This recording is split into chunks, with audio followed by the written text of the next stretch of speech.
আপনারা একাদশী কেন করবেন তাহলে ভালো করে শুনুন।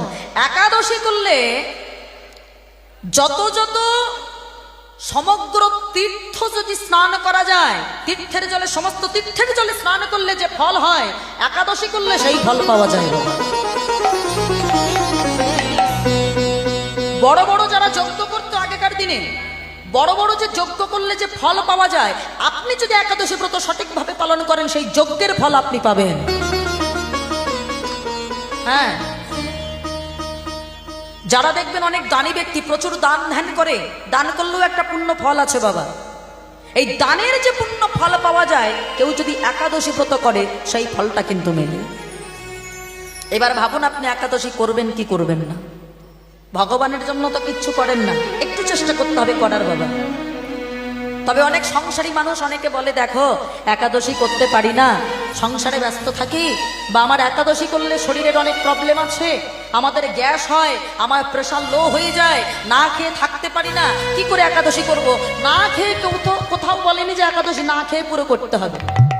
যারা পারেন নির্জলা একাদশী তারা পারবেন, আর যারা পারেন না কি করবেন শুনুন মায়েরা। একাদশীর আগের দিন নিরামিষ আহার করলেন, যারা আমিষ আহার করেন তাদের ক্ষেত্রে বলছি, যারা নিরামিষ আহার তারা তো ঠিকই আছে, আগের দিন নিরামিষ আহার করবেন। আর যেদিন একাদশী মানে দ্বাদশী যুক্ত একাদশী, মানে 29 তারিখ, এই জানুয়ারির 29 তারিখে দ্বাদশী যুক্ত একাদশী, সেই দিন পালন করবেন। আর দ্বাদশী যুক্ত একাদশীতে কখনোই তুলসী পত্র কিন্তু তুলবেন না। তুলসী গাছে জল প্রদান করবেন, তুলসী দেবীকে জল দিয়ে স্নান করাবেন, তুলসী পত্র তুলবেন না, আগের দিন তুলে রাখবেন। এবং ওই দিনে আপনি ভোরবেলায় ব্রহ্ম মুহূর্তে স্নান করে কি করবেন?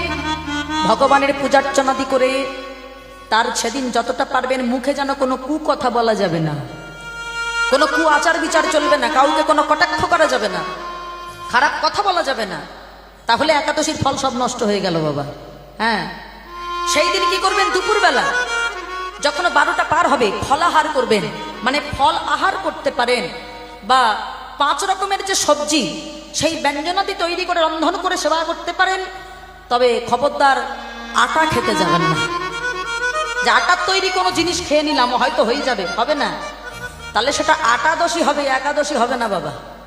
হ্যাঁ, আটা খাবেন না সেদিন। সাবুর পায়েস বা সাবু, কলা, দুধ এগুলো দেখবেন খেলেই কিন্তু পেটটা ভরা থাকে। আবার কিন্তু 7-এর পরে কিছুটা রাত হলে আপনারা সেটা আবার গ্রহণ করে নিতে পারেন।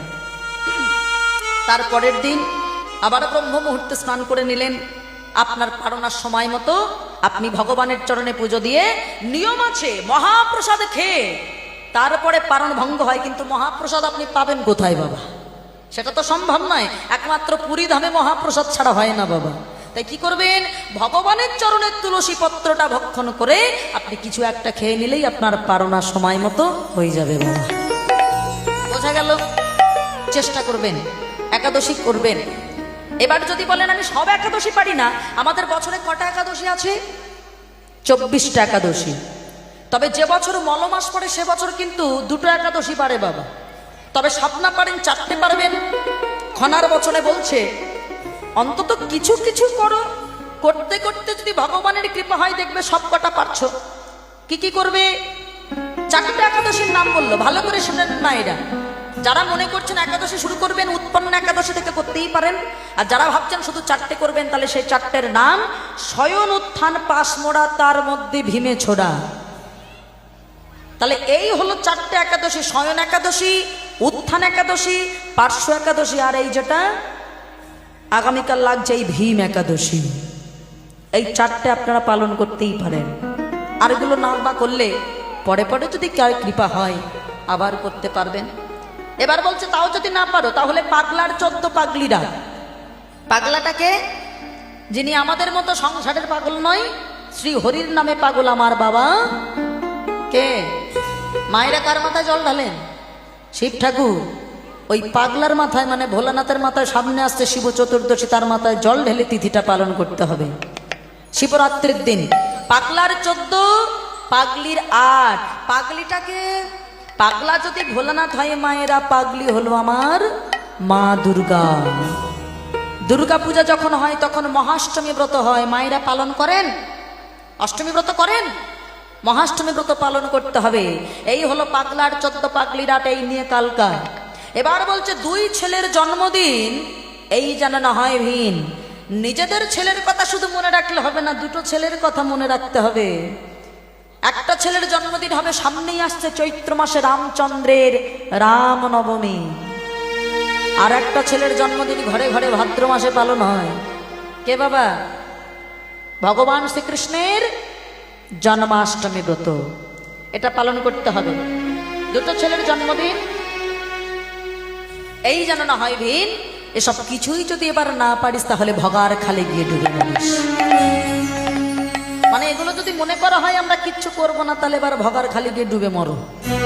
হ্যাঁ, যদি বলো না ওসব একাদশী টসী কেন, কোনো কিচ্ছু করতে পারবো না, উপোস টুপোস আমাদের দ্বারা হয় না, শুধু খাবো দাবো আর ঘুমাবো, এটা যদি কেউ আমরা মনে করি, যদি আমরা ভাবি ধর্মকর্ম আমাদের দ্বারা হবে না, তাহলে আর একটা কৃপা হবে, বছরে একবার করে হলেও মকর সংক্রান্তির দিনে গঙ্গার জলে গিয়ে একবার তোমরা ডুব দিয়ে আসো।